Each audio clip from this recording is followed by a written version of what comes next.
I'm Kalo, and I've been playing Honkai Star Rail for about 3 weeks now. I have a mental illness. After that time of playing, I have used my big brain to compile some tips so that you can be the best player.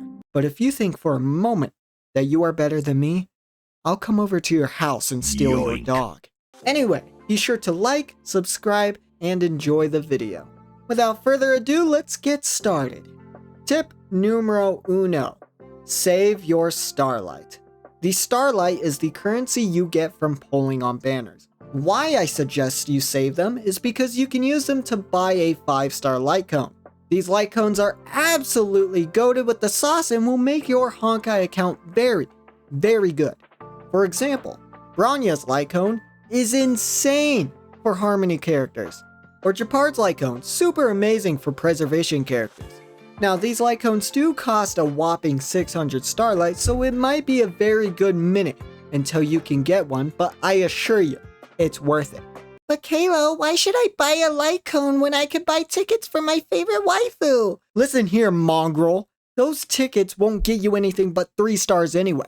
That's why I think you should go for a light cone, to make your character strong as hell, rather than spending your Starlight on copium. Tip 2. Since we are talking about 5-star light cones, you can also buy some from Herda's store in the simulated universe. Each one costs 8 Herda bonds.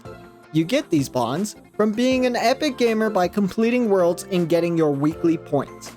Now, I get the tickets are once again tempting to buy, but these light cones are pretty damn valuable and can boost your account. So I just you save your bonds, just like the Starlight, and buy some of these light cones. With that said, if you wanted to be even more of an epic gamer, you can buy the superimposers to make the light cones even stronger. Tip 3. This tip is for buying things from Norwegian Shops. Damn, another tip about buying this and saving that. This might as well be a financial advice video. Anyway, you can come across these shops through your journey, and they do sell some juicy stuff. The shops in this space station, in the first world, will offer you Eidolon upgrades for physical MC. I suggest you ignore these, because by the time you unlock Fire MC, and when you do, you won't touch physical main character ever again. So it's best to buy everything else before it. I recommend you buy the Relics first. These will carry you for a good while. Now as for the shop in the third world, it's the opposite advice. I suggest you do buy the Eidolon upgrades for Fire MC before everything else. Fire MC is just too good, and with these MC upgrades, they will be even stronger. Tip 4. Build the free characters that the game gives you. These characters are actually super awesome, especially for free-to-play. March, great shielder, can freeze enemies, and nice follow-up attacks. Dan Hong, great single target DPS. Asta, great support for speed and attack buffs. She also trucks fire weaknesses. Serval, great AoE lightning damage. And Natasha, great set of personalities, but also a great healer as well as the only healer accessible for free-to-play. And of course, last but not least, the MC is an absolute god tier character. Nice. All of these characters will be able to carry you through the game, and I highly suggest you invest into them. This is not to be ignored. I'm serious, these characters are great. And if you don't agree, I will delete your Fortnite account.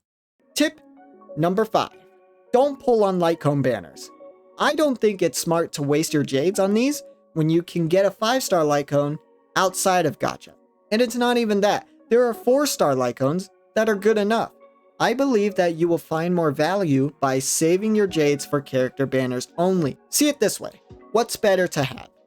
A stat stick or a completely new and awesome character?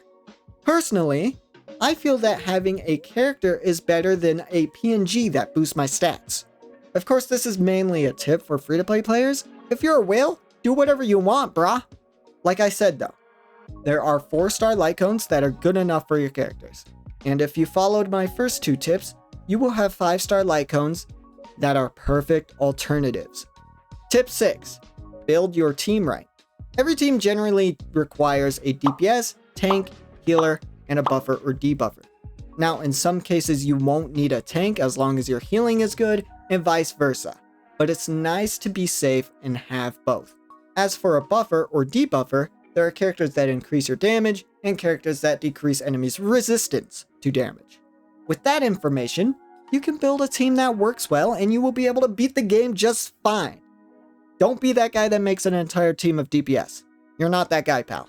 Tip 7. Don't farm relics, at least before Trailblazer level 50. Relics cost way too much power to only get shafted in the rectum with bad ones. You will get decent 4-star ones throughout the game that will carry you for a good while. Not to mention, you could get relics from the simulated universe with the Immersifier coins.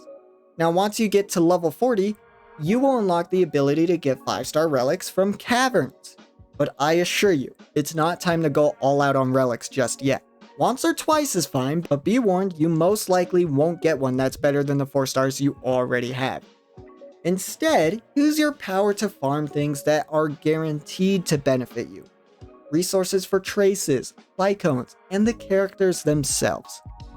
With that comes the end of the video. I hope these tips help to make you a Giga Chad player and improve your account. Thank you for watching, and I will end the video with one last bonus tip. Subscribe.